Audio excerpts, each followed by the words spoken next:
நெட்ஃப்ளிக்ஸை என்னதான் எல்லாரும் போட்டு அடின்னு அடித்தாலும் டாக்குமெண்ட்ரின்னு வந்துட்டா ஏகப்பட்ட கலெக்ஷன் வச்சிருக்காப்புல. அதில் 90% எல்லாமே நல்லா தான் இருக்கும். ஸோ ரீசெண்டாக நெட்ஃப்ளிக்ஸில் தமிழ் டப்பிங்கில் ரிலீஸ் ஆகியிருக்க the investigation of Lucy Letby documentary பற்றி என்னோட பர்சனல் ஒப்பீனியனை இந்த வீடியோவில் ஷேர் பண்ணேன். லூசி லெட்பிங்கிறது ஒரு நர்ஸ். அவங்க 7 குழந்தைகளை நியோநாட்டல் வார்டில், அதாவது பிறந்த குழந்தைய அப்சர்வேஷனில் வச்சுருப்பாங்க. அந்த வார்டை நியோநாட்டல் வார்டுன்னு சொல்கிறாங்க. அந்த வார்டில் கொலை பண்ணிட்டாங்கன்னு இவங்களை அரெஸ்ட் பண்ணுறாங்க. ட்ரையலுக்கு கொண்டு போகிறாங்க. அந்த ட்ரையலோட ஜட்ஜ்மெண்ட், அந்த judgement before and after events தான் மொத்த டாக்குமெண்ட்ரினாலே ஒரு 30 மினிட்ஸாவது பார்த்தா தான் அந்த கதைக்குள்ளேயே போக முடியும். என்னதான் அது ரியலாக நடந்த இன்சிடென்ட்டை அப்படியே ஒரு இன்டர்வியூ வச்சு எடுத்தாலுமே அதுவுமே ஒரு ஸ்டோரி தான். பட் அதுக்குள்ளே போக அதிக டைம் எடுக்கும். அது இந்த ஒரு டைப் ஆஃப் ஜேர்னரோட ஒரு ஸ்பெஷாலிட்டின்னு சொல்லலாம். மேலோட்டமாக ரொம்ப சப்பையாக சொல்லணும்னா ஒன்றரை டாக்குமெண்ட்ரியில் ஃபர்ஸ்ட் 30 மினிட்ஸ் நார்மலாக போகும். அடுத்த 40 மினிட்ஸ் செம்ம இன்ட்ரெஸ்டிங்காக போச்சு. தென் லாஸ்ட் 20 மினிட்ஸ் நார்மலாக கொண்டு போய் முடிச்சாங்க. எனக்கு இந்த டாக்குமெண்ட்ரி டீசெண்டாக இருந்தது. லெட்டர் பாக்ஸில் எல்லாரும் போட்டு அடின்னு அடிச்சுட்டு இருந்தாங்க. ரீசன்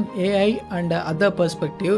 ஏஐக்கு அப்புறம் வரலாம். லூசி இன்னசென்ட்டாக இருக்க சான்ஸ் இருக்குன்னு இன்னொரு நரேட்டிவ் காட்டுவாங்க. அது நிறைய பேருக்கு சுத்தமாக பிடிக்கல. எனக்கு இந்த டாக்குமெண்ட்ரி அவங்க ஒரு மிடில் நரேட் பண்ண விதம் ரொம்ப பிடிச்சிருந்தது. அவங்க பண்ணவே இல்லைன்னு சொல்லலை, அவங்க தான் பண்ணாங்கன்னு சொல்லலை. ரெண்டுக்குமே சாலிடான எவிடன்ஸ் கிடையாது. அந்த இதெல்லாம் நடந்தப்போ அவங்க மட்டும்தான் இருந்திருக்காங்கிறது தான் எவிடன்ஸு. பட் என்னால் அதை மட்டுமே எடுத்துக்க முடியாது. ஏன்னா ப்ரைவேட் ஹாஸ்பிட்டல்ஸ்லாம் என்னென்ன பண்ணுவாங்கன்னு நமக்கு தெரியாது. ஸோ அதை நான் நம்ப விரும்பலை. ஸோ 2 நெகட்டிவ்ல இருக்க எவிடன்ஸையும் நான் உங்களுக்கு காட்டேன், ஆடியன்ஸ் நீங்களே முடிவு பண்ணிக்கங்கன்னு சொல்லி விட்டது ஒரு இன்ட்ரெஸ்டிங்கான சாய்ஸ் தான். நிறைய பேர் அவங்க பண்ணாமல் இருக்க வாய்ப்பு இருக்குன்னு நீங்கள் நம்பினீங்கன்னா you are a delusional person அப்படின்னு சொல்லிட்டு இருக்காங்க. பட் எவ்ரி ஆங்கிலேருந்து பார்க்கும்போது ஒரு நிலையான ஸ்டாண்டை நம்மளால் எடுக்க முடியாது. நானுமே மிடில் தான். அவங்க இன்னசென்ட்டு நான் நினைக்கல, பட் இன்னசென்ட்டாக இருக்க சான்ஸ் இருக்குன்னு தான் நினைக்கிறேன். இப்படி ஒரு நிலையான ஸ்டாண்ட் இல்லாததுனால நிறைய பேருக்கு இந்த டாக்குமெண்ட்ரி பிடிக்கல. எண்டிங்குமே அந்த அளவுக்கு சாட்டிஸ்ஃபைங்காக இல்லை. அப்டேட்டாக பாதியிலே கட் பண்ணி விட்ட மாதிரி தான் இருந்தது. ஸோ இதனால பிடிக்காம போகிறதுக்கு நிறைய வாய்ப்புகள் இருக்குது. இத்தனை பிரச்சனைக்கு நடுவில் இந்த ஏஐ வேற. ஒரு பர்சனை இன்டர்வியூ பண்ணும்போது அவங்களோட ஐடென்டிட்டி வெளியே தெரியக்கூடாதுன்னா அவங்கள மாஸ்க் போட்டு பேச வைக்கலாம், இல்லை ஃபேஸை பிளர் பண்ணலாம், இல்லைனா அவுட் ஆஃப் ஃபோக்கஸில் அவங்க உருவம் மட்டும் தெரியுமா இன்டர்வியூ பண்ணலாம். சம்மந்தமே இல்லாமல் மூஞ்சியை எடுத்து அதை டீப் ஃபேக் பண்ணி வேற மாதிரி அது பச்சையாக தெரியாத மாதிரி ஒரு ஃபீச்சர் ஃபிலிமில், அதுவும் நெட்ஃப்ளிக்ஸுங்க ஒரு மிகப்பெரிய ப்ரொடக்ஷனோட இதில் விடும்போது பயங்கர இரிட்டேட்டிங்காக தான் இருக்கும். முதல்ல ஏஐ